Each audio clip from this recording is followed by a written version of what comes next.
우리는 소아시아의 7교회를 묵상하고 있습니다.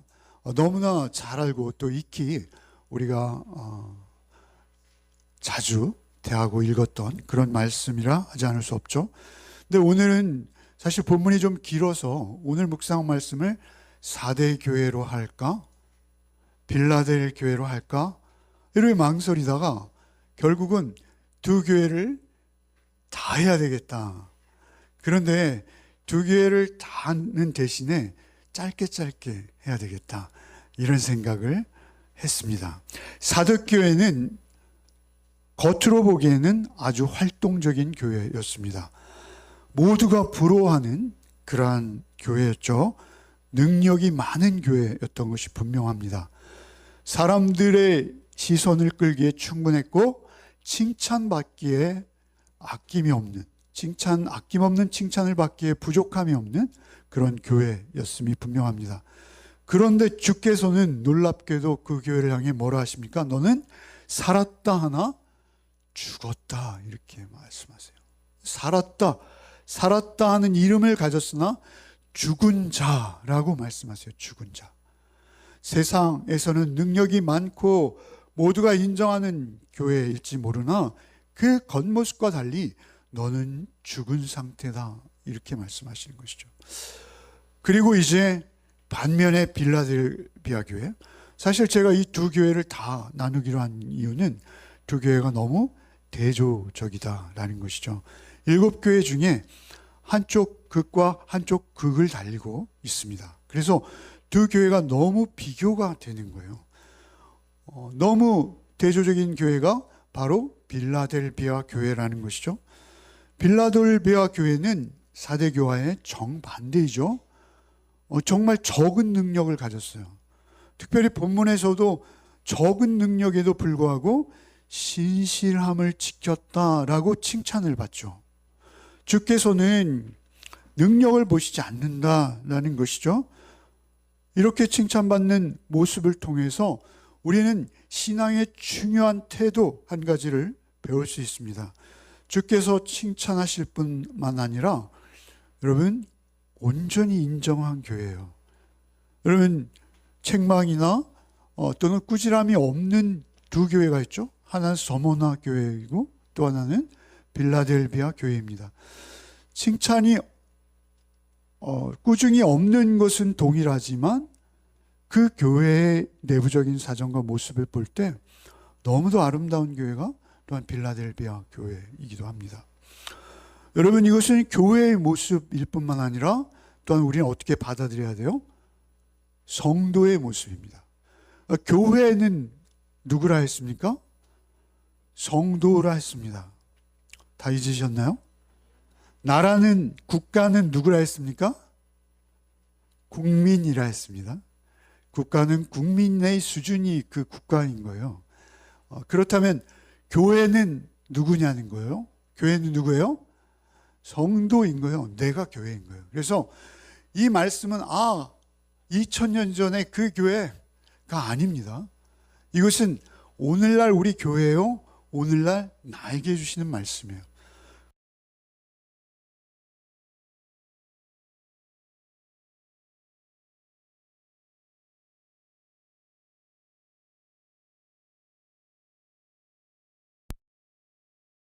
를 나누니 내가 살았다는 이름은 가졌으나 죽은 자로다. 교회들에게 편지를 쓰시는데 이 편지는 7개가 공이 어떤 형식을 가지고 있어요. 그죠? 그래서 처음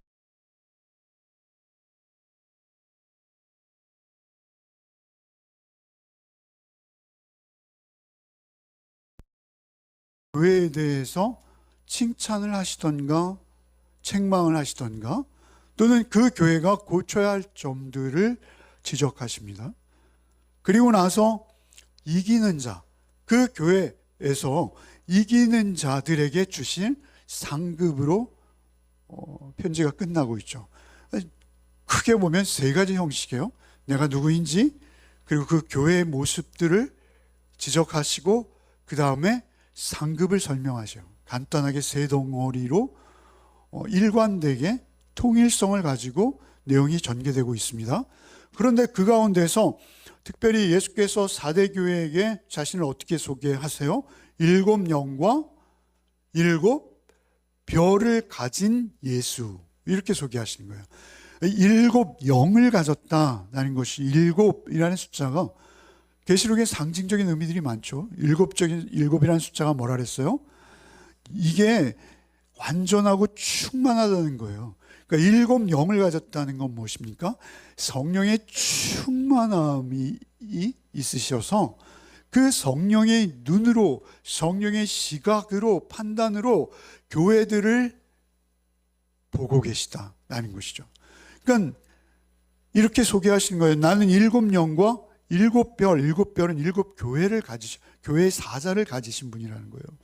그래서 내가 너희를 너무나 잘한다, 내 행위를 안다, 특별히 내가 살았다 하나 너는 죽었어 라고 진단하시기에 합당하신 주님이신 거예요.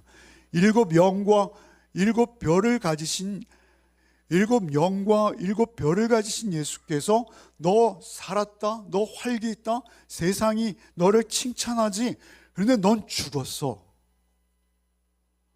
야, 참 저 교회 봐, 대단해. 저 교회 어떻게 저럴 수가 있어? 라고 다 우러러보고 칭찬하고 있다는 것이죠. 아주 유명한 교회, 능력이 있는 교회. 그 교회에 등록해서 다니는 사람들도 능력이 있을 뿐만 아니라 그 교회가 하고 있는 봉사와 섬김과 커뮤니티라고 하나요? 각 전도회별로 하는 일들 너무나 훌륭한 거예요. 그런데 주께서 뭐라 하세요? 죽었다. 가장 심각한 지적이죠. 죽었다라는 건 뭐죠? 영적으로 하나님과 생명이 끊어진 관계다라는 거예요. 죽었다라는 것은 더 이상의 사단에게 빼앗겼다는 거예요. 죽었다라는 건 무엇이죠? 사단의 종노릇하고 있다라고 봐도 무리가 없는 주님의 진단인 거예요. 여러분, 그때 당시에 4대라는 교회는 굉장히 높은 지점에 있었다고 그래요. 인구가 거의 학자에 따라 6만에서 10만까지 이렇게 보는데요. 당시에 인구 10만의 도시면 엄청난 도시입니다. 그런데 그 4대 교회는 더군다나 천의 요새, 산 꼭대기에 있었다 합니다. 그래서 절벽이 깎아지른 듯한 절벽이 3면으로 돼 있고, 그리고 한쪽 면만 문이 나 있는 거예요. 그래서 그 문을 통하지 않고는 아무도 그 성에 출입할 수 없어요, 절대. 그래서 그 성만 잘 지키면 되는 거예요. 그래서 그 한쪽 면만 견고하게 성을 쌓고 문을 든든히 지키면 절대 안전한 그런 성인 것이죠. 그런데 놀랍게도 그들에게 2번이나 정복된 역사가 있다고 합니다. 한 번은 우리가 잘 아는 페르시아의 고레스가 그 절벽을 누구도 기어오리리라 상상을 못했는데 고레스의 병사들, 소수정예를 통해서 그 절벽을 기어오른 거예요. 그래서 기원전 549년에 정복이 된 거예요. 그런가 하면 또 한 번 정복이 되었는데 언제냐? 알렉산더 때. 그것은 기원전 역시 159년. 알렉산더가 고레스의 역사 기록을 보았대요. 그래서 이렇게 점령되었구나 알고 15명의 소수정예를 보내서 15명이 올라가서 성문을 열어 제끼는 바람에 또 정복됐다는 거죠. 그 4대는 정복된 역사가 없는 성인데 놀랍게도 2번이나 정복된 역사를 가지고 있어요. 정복된 이유는 단 하나, 뭐예요? 안심했던 거예요. 방심했던 거예요. 우리는 안전해. 이 성벽 안에 우리는 안전해. 누구도 넘볼 수 없어. 그럴 수 있는 거예요. 우리 교회는 이만하면 됐어. 이 교회의 울타리가 얼마나 든든한데 난 이 교회 울타리 안에 있어. 그리고 이 교회 안에서도 난 유명한 사람이야. 이 교회 안에서도 누구든 내 이름을 들으면 인정하지 않을 수 없어. 이것은 굉장히 위험하다는 거예요. 오히려 그것이 더 그를 위험하게 했고 결국은 자신이 사단에 정복되어서 점령되어서 하나님과의 관계가 끊어져 버렸는데도 자기는 모르고 있는 거예요. 자기는 전혀 의식하지 않고 있는 거예요. 그것이 더 무섭고 끔찍한 상태인 것이죠.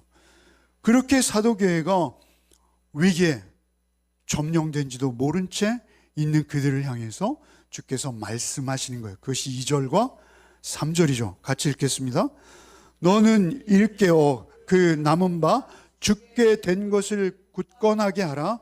내 하나님 앞에 내 행위에 온전한 것을 찾지 못하였노니 그러므로 내가 어떻게 받았으며 어떻게 들었는지 생각하고 지켜 회개하라.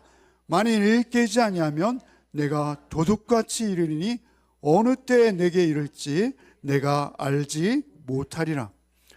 가장 중요한 것이 하나예요. 그 사대교회를 진단하시면서 하나님께서, 주님께서 명령하시는 하나, 한 단어에 우리는 주목해야 돼요. 그 단어는 무엇입니까? 일깨워라는 단어예요. 일깨워. 2절에는 뭐라 하세요? 일깨워. 3절에 뭐요? 일깨지 아니하면 도둑같이 이를 것이다. 일깨다, 이 동일한 단어예요. 2절에도 일깨워, 3절에도 일깨워. 똑같은 단어예요. 이 단어가 중요하다는 것이죠. 예수께서는 공생애 중에 이런 비슷한 표현들을 굉장히 많이 하셨어요. 복음서에 보면 우리가 잘 아는, 쉽게 아는 열처녀 비유가 있죠. 열처녀 비유가 예수, 신랑이 언제 오실지 준비하지 않았던 거예요. 준비하지 않았던 그들이 이제 다른 열처녀에 가서 어떻게 합니까? 좀 꾸어줘, 좀 빌려줘, 우리도 그 성 안에 들어갈 수 있도록 우리에게 좀 나눠줘. 그런데 나눌 수 없는 거예요. 그것은 나누어 주고 싶지만 나눌 수 없는 것이에요. 나누기 자체가 안 되는 거예요. 그것은 성령의 임재요, 또한 성령께서 행하시게 하신 그들의 삶의 모습들이었기에 이미 오시는 순간에는 그 삶을 돌이킬 수 없다라고 말씀하시는 것이죠. 너희도 성 밖에 있을 수 있어. 예수께서 하신 말씀의 주제는 하나인 거예요. 너희도 성 밖에 있을 수 있어. 그러니 항상 준비하고 깨어 있으라 라는 말씀을 여기저기서 많이 하셨어요. 언제 오십니까? 그것은 하나님 성부께서만 하셔. 이런 말씀 우리 잘 기억하지 않습니까? 예, 너희 신앙이 잠들지 않도록 하라는 거예요. 내가 열심히 교회 다녔습니다. 내가 이런저런 봉사를 많이 했습니다. 필요 없다는 거예요. 3절에 뭐라 하세요? 내가 어떻게 받았으며 어떻게 들었는지 생각하고 지켜 회개하라. 어떻게 받았으며 어떻게 들었는지, 무엇을 받고 무엇을 들었어요? 복음을 들었고 성령을 받은 거예요. 여러분, 그들은 복음을 들었어요. 여러분, 4대 교회가 출발했잖아요. 교회로 세워졌잖아요. 여러분, 그들이 복음을 듣지 못했으면 교회로 세워질 수 없습니다.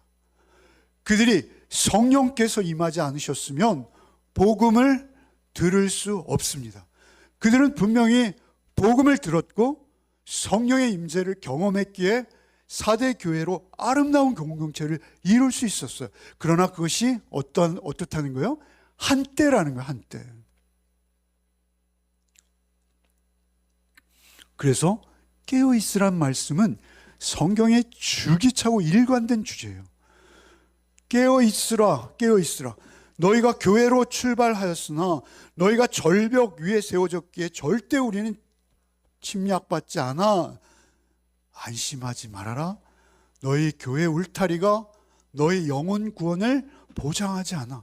3절과 5절에 일깨워라는 이 단어는 그레고리오라는 헬라어입니다. 그레고리오. 이것은 사전적으로 경계하다, 지켜보다, 주의하다, 정신 차리다 이런 거예요. 경계하다, 지켜보다, 주의하다, 정신 차리다. 잠시도 잊지 말라는 거예요. 복음을 받았던 것을 잊지 말라는 거예요. 성령을 받았던 것을 잊지 말라는 거예요. 너희가 그런 겉보기 종교 생활에 빠져서 헛된 자기의에 사로잡혀서 너희가 예수가 누구신지, 예수께서 내게 행하신 은혜가 어떤 은혜인지, 내가 누구인지 잊어버린다는 거예요. 우리가 교만해진다는 거예요. 그렇게 우리가 받은 구원을 잊어버리면 우리는 세상 사람들과 전혀 다르지 않아요. 성도와 세상 사람들이 구별되어지는 한 가지 조건은 무엇입니까? 우리가 복음을 받았다는 것과 성령이 우리 가운데 임하셨다는 거예요. 내가 얼마나 끔찍한 죄인이었음에도 불구하고 주께서 나의 죄를 대속하심으로 십자가 피 흘리사 내가 구원받은 죄 자녀로 거듭났습니다. 이 우리의 정체성인 거예요. 우리의 신분인 거예요. 우리의 믿음의 뿌리인 거예요. 그것을 잊으면 우리는 아무도 용서할 수 없어요. 우리는 그것을 잊으면 아무도 사랑할 수 없어요. 우리는 그것을 잃으면 아무도 그리스도인답게 인내하며 주님을 대망하는 삶을 살아낼 수 없어요. 그 능력은 오직 무엇입니까? 내가 받은 복음과 그 복음과 함께 나에게 임하신 성령님이에요. 그 성령님의 역사와 그 복음의 내용으로 재해석되어진 나의 존재, 그것을 잃어버리면 우리는 우리 신앙의 모든 뿌리를 잃어버리는 거예요. 그리스도인이 아닌 거예요. 그냥 마귀에게 팔려버릴 수 있다. 예수께서는 그렇게 말씀하신 거예요.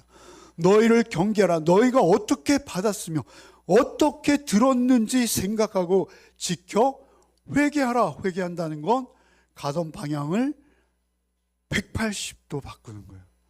자꾸 제가 360도라고 여기서 얘기를 해가지고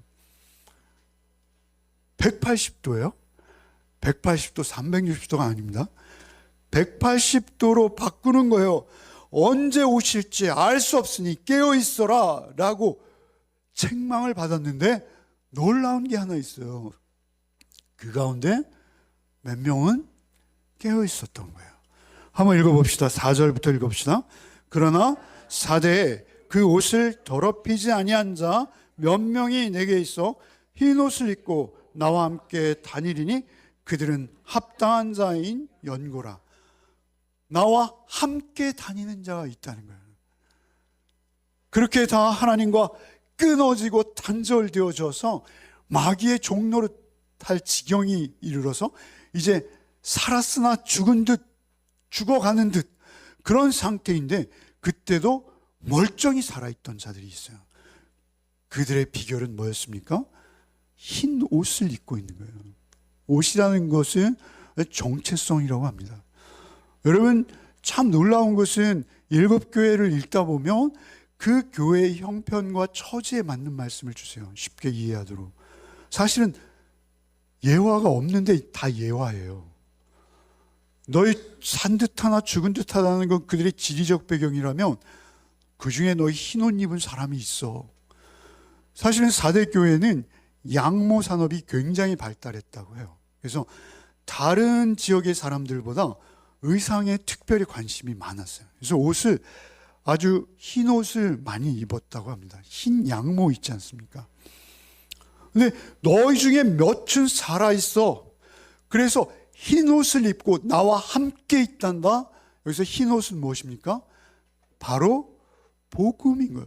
예수께서 그 피로 우리를 씻기사 우리를 의롭다 여김 받도록 해주신 이신층의 복음, 그 복음을 잊지 않고 자기의 정체성 삼았다는 거예요. 옷이라는 건 뭐예요? 늘 입는 거잖아요. 그래서 그때 당시에는 옷이라는 것이 그 사회에 그 사람의 신분을 말해주는 거예요. 그래서 그 사람이 특정한 옷을 입고 있다는 것은 그 사람이 그 직업이라는 거예요. 법관들은 평소에도 법복을 입고 다니고 그랬나 봐요. 제사장들은 제사장 옷을 입고 의사는 의사의 옷을 입는 거예요. 그런데 그때 예수께서 보기에 그들은 흰옷을 입고 있었다는 거예요. 얼마나 놀랍습니까? 흰옷은 두 가지예요. 두 가지 의미예요. 흰옷이라는 게 그냥 하나님이 의롭다라고 여겨주셔서 내가 그리스도의 신부로 웨딩드레스를 입고 있다, 이런 의미도 되지만, 세상 속에 얼마나 많은 오염과 추함과 더러움이 있습니까? 그 가운데서도 예수로 옷 입었다는 것은 늘 자기를 지켜냈다라는 거예요. 자기를 보존했다라는 거예요. 예수의 피로 늘 씻김 받아 주님께 의지함으로 구별되어진 그 사랑과 은혜를 입은 자로서의 자기 정체성, 자기 신분을 잊지 않고 그 정체성 안에서 늘 숨쉬고 먹고 마시며 행동하고 판단하고 그렇게 살아내고 있었다라는 것이죠. 그렇게 옷을 더럽히지 아니한 자 몇 명이 내게 있어 흰옷을 입고 나와 함께 다니리니 그들은 합당한 자. 어디에 합당하다? 하나님 나라에 합당하다. 여러분, 계시록은 하나님 나라의 조건들이에요. 다. 너희들은 그렇게 흰옷 입은 자들이 너희 가운데 몇 명은 있었다. 그리고 나와 항상 동행했고 그들은 내 나라에 합당한 자들이었어. 주님과 늘 교제하는 상태였고, 하나님 나라에 합당한 자다라고 하시면서 이제 사도교회 이기는 자들에게 축복하십니다. 5절과 6절을 여러분이 한번 읽겠습니다.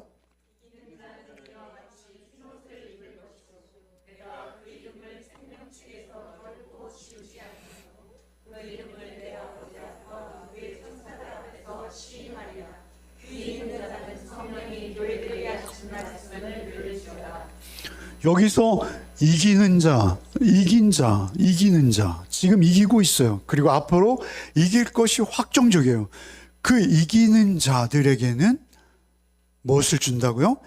흰 옷을 준다. 근데 이미 입고 있다며요. 몇몇은. 그죠? 이것은 우리 올레이디 만난 옛과 같은 거예요. 우리가 그 입을 예수, 신랑 되신 예수 그리스도와 영원히 하나 되어지는 그 웨딩드레스를 입기 전에 우리 세상에서도 하나님의 나라를 살아내고 있는 거예요. 그 흰옷을 입고 있는, 너희들 흰옷 줄 거야. 그리고 너희들 생명책에서 지워지지 않게 하겠어. 생명책에서 지워지지 않게. 한번 하나님께서 우리를 구원하셨으면 우리를 견인하세요.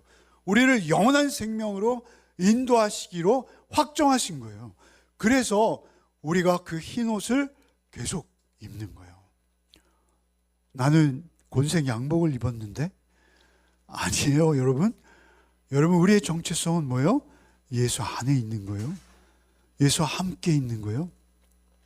그래서 귀 있는 자는 성령이 교회들에게 하시는 말씀을 들을지어다.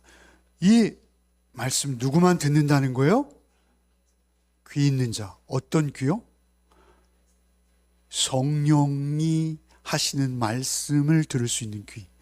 성령의 말씀을 들을.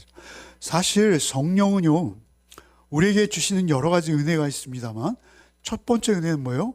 예수 믿게 하는 은혜죠. 그죠? 예수 십자가 구원과 부활의 은혜를 믿게 하는 게 성령의 가장 크신 일이세요.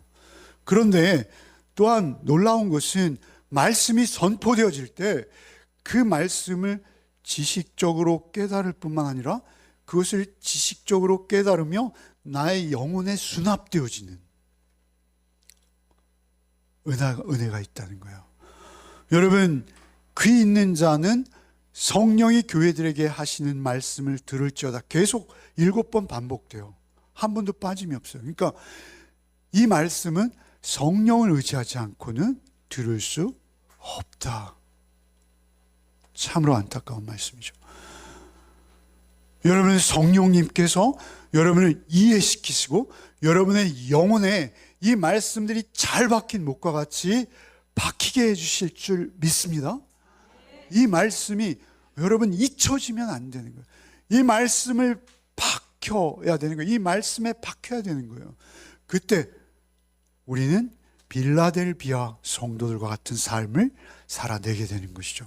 빌라델비아 교회에 대해서 7절을 한번 읽겠습니다.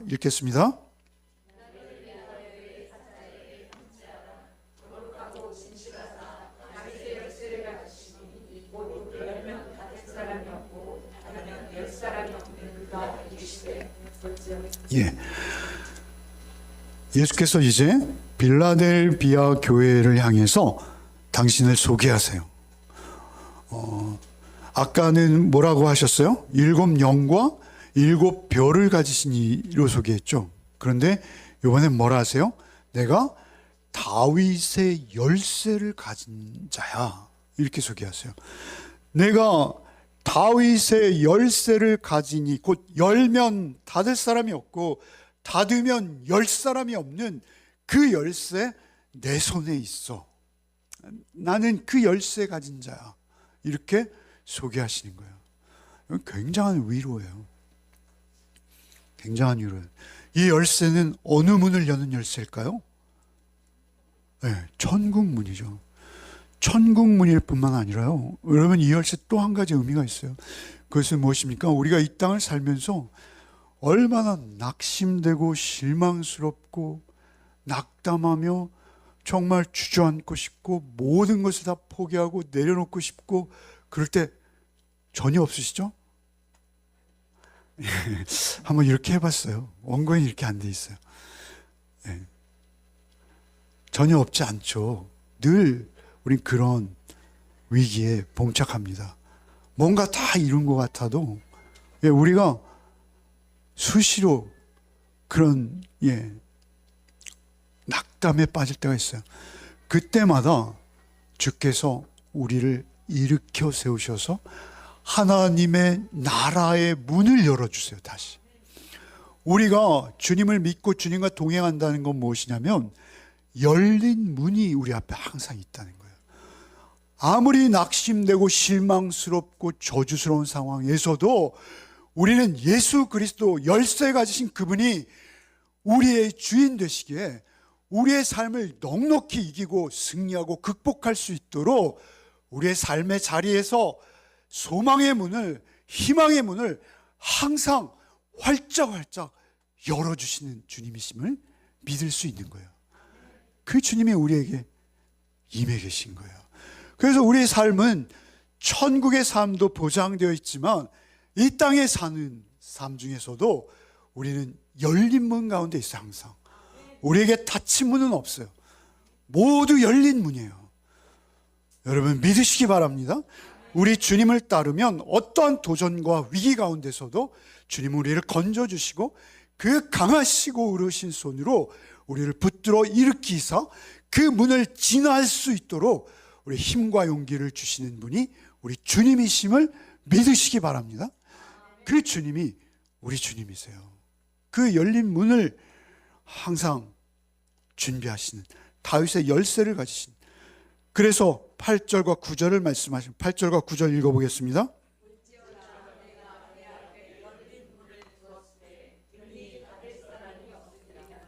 내가 내 행위를 아노니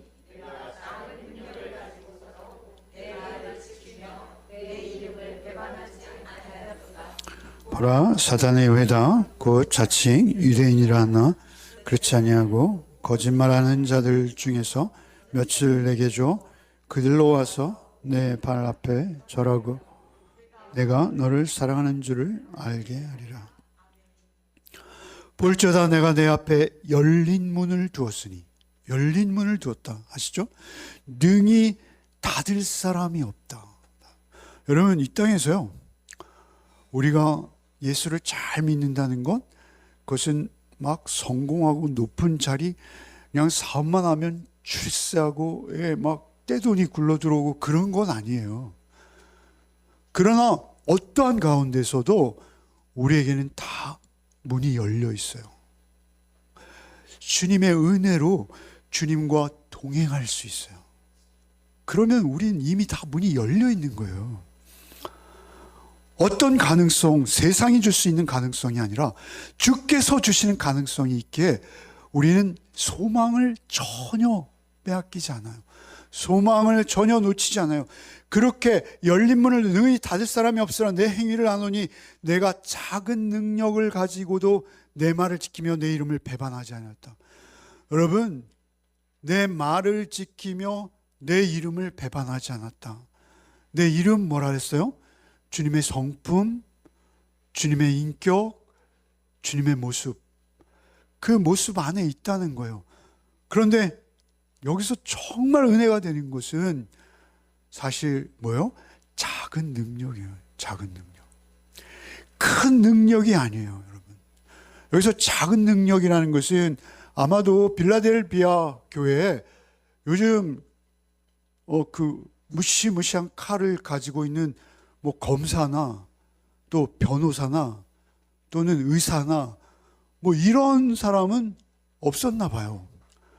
능력이 없다는 그 주석에서 모든 주석이 빌라델비아는 사회적으로 세상적으로 굉장히 빈약했을 것이다. 그래서 모여든 계층들의 신분이 굉장히 낮았을 수 있다. 이렇게 소개하고 있어요. 능력이 여기 작다. 작은 능력을 가졌다. 그럼에도 내 말을 지키며 내 이름을 배반하지 않았다. 여러분, 이 땅에서 우리가 능력이 크고 작음은 우리의 신앙과 우리의 믿음과 전혀 상관이 없어요. 전혀 상관이 없어요. 여러분, 내 말을 지키며 내 이름을 배반하지 아니하도다 라고 칭찬하세요. 내 이름을 배반하지 않았다라는 건 뭐예요? 유대인들의 유혹에 굴복하지 않았다라는 거예요. 유대인들이 계속 그들을 회유하고 그들을 유혹하고 그들을 협박하고 그들을 핍박하는 중에 있었어요. 그런데도 그들은 전혀 굴하지 않았다라는 것이죠. 그 화려함과 유대인들은 이미 그 사회에서 어떻다 했죠? 디아스포라, 이미 흩어져 있어서요. 그들은 그 자리에 정착한 지가 이미 뭐 100년 이상 된 사람들 막. 예, 그래서 이미 현지화되어서 유대교를 믿고 있지만 사실은 그들은 진짜 유대인이 아니죠. 성경에서 말하는 할례, 그래서 할례를 받아서 정말 마음의 할례까지 받은 로마서의 말씀처럼, 그래서 예수를 따르는 유대인들이 아니죠. 위장한 유대인들도 교회에 들어왔었어요. 뿐만 아니라 교회 밖에 회당을 중심으로 해서 소위 사단의 회당이라고 말씀드렸죠, 주중에. 그 사단의 회당에 있는 그런 자들이 공식적으로 교회를 얼마나 핍박하고 모욕을 줬는지 모르죠. 그런 상황에서도 자신의 믿음과 신앙을 계속 지키며 한 번 한 번 예배 드리는 게 쉽지 않은 거예요. 그렇지 않습니까? 여러분, 이때 소아시아에서 로마의 황제의 그 폭압 속에서 예배 드리는 자들을 한번 상상해 보세요. 여러분, 그들이 모여와서 정말 요한 사도로부터 온 그 편지를 읽어줄 때 그들이 어떤 심정이었을까요? 그것은 모르죠. 우리는 모르죠. 모르지만 정확히 상상할 수 있는 것은 아주 적은 무리가 모여서 그 편지를 읽고 있었을 거예요. 그 계시록의 편지를 읽으면서 주님의 위로와 소망과 칭찬을 받고 있는 거예요. 너 적은 능력임에도 불구하고 내 말씀에 순종하기 위해서 열심을 다했구나.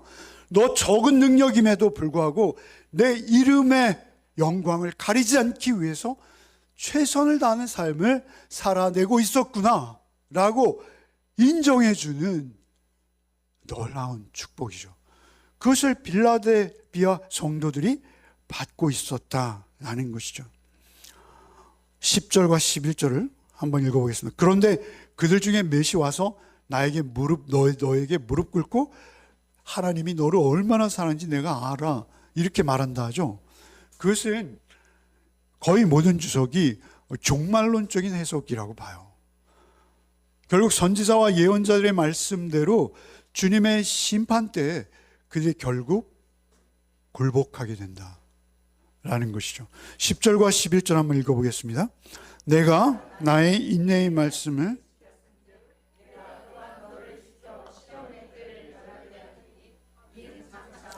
세상에 임하여 땅에 거하는 자들을 시험할 때라. 속히 오리니 내가 가진 것을 굳게 잡아 아무도 내 멸관을 빼앗지 못하게 하라. 내가 나의 인내의 말씀을 지켰다. 이렇게 말씀하시죠. 주님의 말씀은요, 여러분 특징이 하나 있습니다. 여러분 복음은요, 우리가 받을 때는 엄청난 영광과 하늘의 자녀된 한량없는 기쁨을 누림에도 불구하고 그 복음을 붙들고 우리의 삶을 살아가는 과정은요, 순탄치 않습니다. 그 순탄치 않은 삶 속에서 여러분 인내하는 것이 너무 중요해요. 그래서 예수께서 뭐라 하세요? 자신의 말씀을 수식하는 단어를 앞에 두신 거예요. 뭐야? 내 인내의 말씀을. 너희들 내 인내의 말씀을 붙들고 배반하지 않고 놓치지 않았구나. 너희들 내 인내의 말씀을 붙들고 지켰은즉 너희들이 시험 당할 때 시험 당하지 않도록 면하도록 해주겠다. 여러분 시험은 무엇이죠? 얼마나 우리 예수 믿으면서 당하는 시험이 많습니까? 그런데 그 시험을 당할 때 내가 인내의 말씀을 붙들고 있는 거예요. 인내의 말씀을. 그러면 그 시험을 넉넉히 참고 견디는 거예요. 그 말씀의 능력이 인내의 말씀을 놓치지 않고 있는 상황에서는 견디어 나가는 거예요. 그것이 10년이 되었든 20년이 되었든, 아니 30년 동안 빛을 보지 못해도 그 말씀을 붙들고 끝까지 인내할 수 있는 힘, 그 능력, 그 저력이 말씀에 있는 거예요. 그래서 예수께서 이렇게 말씀하시는 거예요. 내가 나의 인내의 말씀을 지켰은즉 너 시험 당하지 않도록, 시험의 때를 면하도록. 남들 다 당하는 시험이에요. 그 시험 가운데 우리도 있어요. 그런데 시험 당할 때 힘들고 괴로운 표정은 어쩔 수 없어요. 그러나 우리의 영혼은 여러분 그때도 소망이 있고 기쁨이 있고 주님의 동행하심이 있고 그게 경험되어지는 거예요. 그래서 그 가진 것, 11절에 내가 속히 오리니 내가 가진 것을 굳게 잡아. 여러분 여기 뭐 그 시험의 때를 면하게 한다니까 뭐 7년 대환란을 면하게 한다 뭐 이런 해석이 있는 주석들이 있어요. 다 조금 잘못된 신학이에요. 우리에게 있어서 중요한 것은 그냥 가진 것을 굳게 잡는 거예요. 가진 것 뭐예요? 복음이요, 믿음입니다. 믿음. 그 믿음, 굳게 잡은 믿음. 그러면 뭐를 받아요? 면류관을 받는 거예요. 면류관. 운동 경기에서 이긴 자에게 주는 면류관, 그 면류관을 받게 된다. 마지막으로 복된 말씀 12절 13절 읽겠습니다.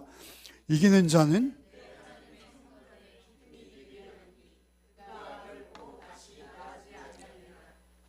하나님의 이름과 하나님의 성 곧 하늘에서 내 하나님께로부터 내려오는 새 예루살렘의 이름과 나의 새 이름을 그 이 위에 기록하리라. 귀 있는 자는 성령이 교회들에게 하시는 말씀을 들을지어다. 교회들에게 주시는 마지막 전형적인 말씀, 이기는 자. 아까 서머나교회 몇 명밖에 못 이겼지만 그들에게 뭐가 주어졌죠? 흰 옷이 주어졌죠. 잊으셨어요? 지금 이기는 자에겐 뭘 주시겠다고 그래요? 새 이름을 세 가지나 주시고 또 하나 기둥이 되게 해주시겠다. 첫 번째는 뭐요? 기둥이 되게 해주시겠다. 여러분 필라델피아는 지진이 굉장히 많은 지역이었다요. 그래서 지진이 한번 나면 뭐부터 무너집니까? 지붕이 무너지고 그런데 기둥은 남아있는 경우가 많은 거예요. 그래서 지금 필라델피아 유적지에 가보면 그 신전의 큰 기둥들이 무너지지 않고 아직도 기둥만 덩그러니 남아있다는 것이죠. 그들에게 있어서 지진이 많은 땅에서 사는 사람들의 특징은 무엇이냐면 안전성과 영원성. 이건 보장받지, 땅이 흔들리는 게 얼마나 무섭습니까? 그래서 예수께서 기둥에 비유하시는, 너희들은 기둥이야. 너희들은 기둥이야. 너희들 이기는 자는 기둥이 되게 하겠어. 영원성과 안전성이에요. 우리의 구원은 흔들리지 않아요. 지진에도 흔들리지 않아요. 지진에도 넘어지지 않아요. 영원한 구원이에요. 그 선물을 주시겠다는 거예요. 여러분, 어떠한 폐허가 와도 너희는 요동하지 않는다. 견고하게 영원히 서 있을 것이다. 하나님의 임재 안에서 너희들은 영원해. 이 말씀인 거예요. 너희들을 기둥 삼아 주시겠다. 그리고 두 번째는 뭘 주시겠다고요? 이긴 자에게 새 이름을 주시는데, 새 이름이 세 가지예요. 첫 번째 어떤 이름? 하나님의 이름을 주시겠대요. 하나님의 이름 뭐죠? 그냥 내가 하나님의 성품과 인격 안에서 하나님의 소유됨을 나의 정체성으로 나에게 새겨주시겠다는 거예요. 두 번째는 뭐요?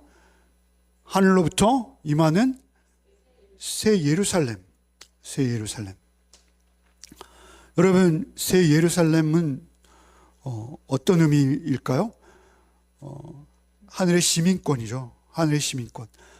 네가 이 새 예루살렘은 20장이죠. 결국 새 예루살렘이 하늘부터 내려오잖아요. 그 새 예루살렘은 구원의 확정이에요. 근데 그 구원의 확정 가운데 내가 그 이름, 그 구원의 확정의 이름, 너의 새로운 신분의 이름, 그 이름을 주겠다. 세 번째 이름은 뭐예요? 나의 새 이름. 예수님의 이름은 많죠. 임마누엘, 예수, 그리스도, 예. 그런데 그런 이름 말고요. 이름은 뭐라 그랬어요? 그 불려지는 대상의 정체성이라 그랬죠. 근데 우리가 예수님을 지금 완전히 이해하시나요? 부분적으로 이해할 뿐이에요. 우리는 성령께서 보여주시는 만큼 볼 수 있고 성령께서 보여주시는 만큼 이해할 뿐이에요. 그럼에도 불구하고 하나님께서 너에게, 이기는 자에게는 예수의 새 이름을 안다는 건 뭐예요?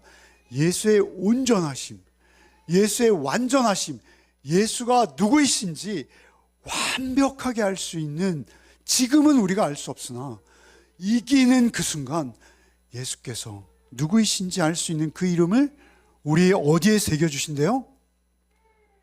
어디에? 우리의 그 이 위에 기록하리라. 여기 보시면 나의 새 이름을 그 이 위에 기록하시라. 대명사로 번역했어요. 근데 여러분, 이거 아우톤이라는 아우토스인데요. 이거 뭐냐면 번역이 좀 다양해질 수 있어요. 그의 몸이라고 번역한 교회들이 많아요. 그 위에, 그 사람 위라는, 그 사람을 부르는 대명사예요. 그러니까 그 사람에게 새겨주겠다.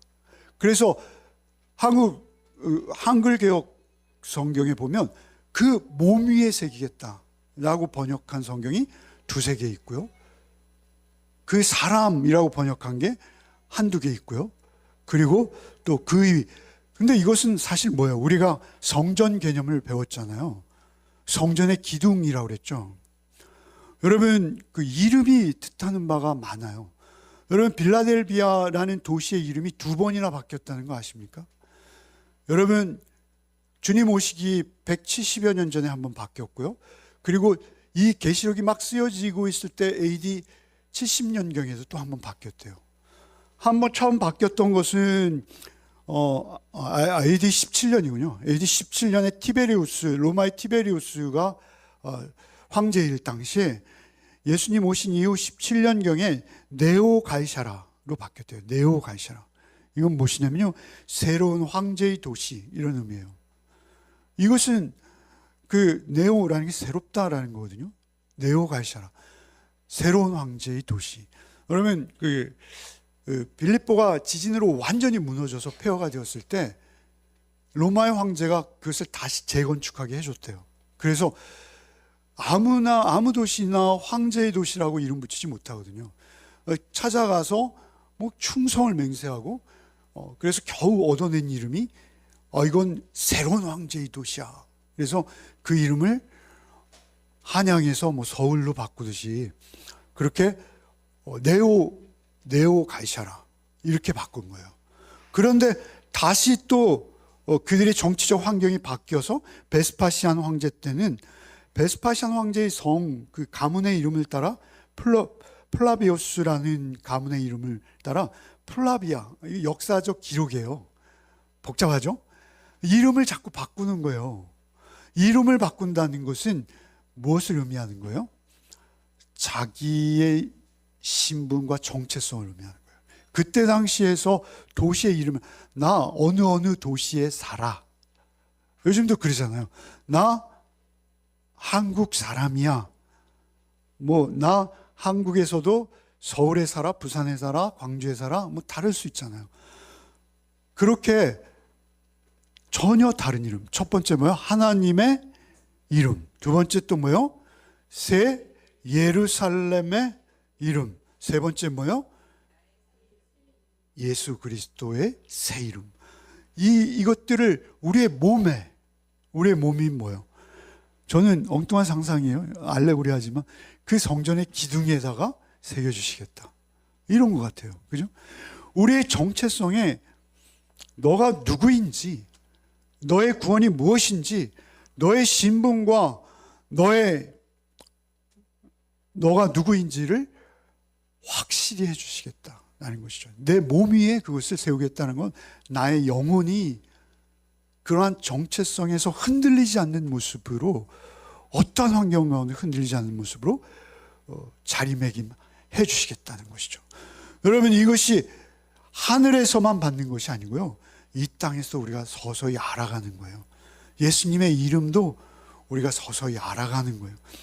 여러분, 오늘 말씀을 정리하겠습니다. 우리 처음부터 사대교회를 묵상했고요, 그 다음 빌라델비아 교회를 묵상했습니다. 사대교회를 묵상하면서 우리가 겉으로 드러나는 외형이 중요한 것이 아니라, 우리의 규모나 화려함이나 활발함이 중요한 것이 아니라 우리의 중심을 보시는 하나님, 우리의 중심을 살았다 하는 이름을 가졌으나 죽은 자가 되지 않는, 어떻게 그렇게 가능해요? 예수 그리스도의 복음을 받은 자인 것을 잊지 않는 거예요. 우리 안에 동거하시는 성령님, 그 성령님이 나에게 복음을 어떻게 주셨는지, 내가 그 복음을 어떻게 들을 수 있었는지, 그것을 늘 잊지 않고 기억하며 살아가는 거예요. 그런데 놀라운 것은요, 여러분이 예수님의 대속의 은혜를 받았고 성령의 도우심으로 구원의 확신을 주셨던 그 기억이요, 여러분, 과거의 희미한 기억이 아니라 우리가 살아가면서 나의 정체성 위에 계속 쌓여가면요, 처음에 받았던 은혜보다 첫사랑만 있는 게 아니에요. 그 은혜가 더 견고해지면서 그 말로도 할 수 없는 능력이 내 몸 안에 체득되어져서 차곡차곡 쌓여간다는 거예요. 여러분, 그러한 은혜가 여러분에게 있기를 바랍니다. 빌라델비아 교회를 향해서는 적은 능력이지만 그 믿음을 지켰다라는 거예요. 그 믿음을 지킨 결과 우리는 흔들리지 아니하고 견고한 기둥처럼 서 있을 뿐만 아니라 그 기둥이 하나님의 이름을 점점 더 깊이 알아가는 은혜 가운데 있을 수 있었다라고 말씀하시는 것이죠. 여러분, 사대교회 주시는 말씀, 누구에게 주시는 말씀이에요? 나에게. 빌라델비아 교회에게 주시는 말씀, 누구에게 주시는 말씀이에요? 나에게. 여러분, 이 말씀을 붙드시기 바랍니다. 여러분, 유튜브에 제 설교 조회수 좀 올려주세요. 여러분, 한 번 듣고 다 이해하시지 못해요. 죄송하지만 여러분, 저도 제가 무슨 말을 하는지 몰라요. 그러니까 여러분, 유튜브를 반복해서 들으시는 만큼 여러분의 것이 될 줄 믿습니다. 여러분이 것이 되는 거예요. 여러분의 영혼에 잘 박힌 못과 같이 말씀이 새겨져야 되는 거예요. 그때 여러분은 놀라운 은혜를 경험하게 될 줄 믿습니다. 기도하시겠습니다. 주님, 오늘 말씀을 통해서 주께서는 우리의 겉모습이 아니라 우리의 중심과 우리의 본질을 보시는 주님이심을 알게 하시니 감사합니다. 복음을 받은 자임을 잊지 않게 하여 주시옵소서. 성령의 음성에 날마다 귀 기울이며 항상 깨어있는 우리의 영혼들이 되게 하여 주시옵소서. 우리 신앙의 뿌리를 살피며 겸손함으로 한 주간도 주님만 의지하는 우리의 삶이 되게 하여 주옵소서. 우리에게 약속하신 흰 옷과 성전의 기둥과 새 이름들이 우리의 영혼에 새겨지는 축복이 우리에게도 이 한 주간 이어져 가게 하실 줄 믿습니다. 우리는 연약하나 열린 문의 능력 되시는 주님만 바라보며 인도함 받는 한 주가 되게 하여 주옵소서. 예수 그리스도 이름 받들어 기도하옵나이다. 아멘.